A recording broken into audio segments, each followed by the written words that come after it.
नमस्कार विद्यार्थी मित्रांनो, हे चक्रवाढ व्याजाचं गणित कसं सोडवायचं हे मी तुम्हाला एका सोप्या पद्धतीने सांगणार आहे। जर एक रक्कम 2 वर्षासाठी चक्रवाढ व्याजाने गुंतवली तर तिचे 600 रुपये रास होते आणि 3 वर्षासाठी गुंतवली तर 642 रुपये रास होते। तर व्याजाचा दर किती? तर हे उदाहरण सोडवण्यासाठी आपल्याला एका सूत्राचा वापर करायचा आहे।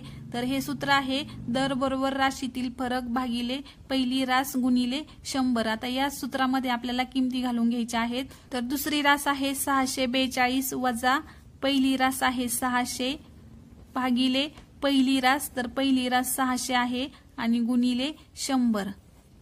आता 642 मधून 600 गेल्यानंतर तर शिल्लक राहतात 42 आणि खालचे हे 600 गुणिले 100।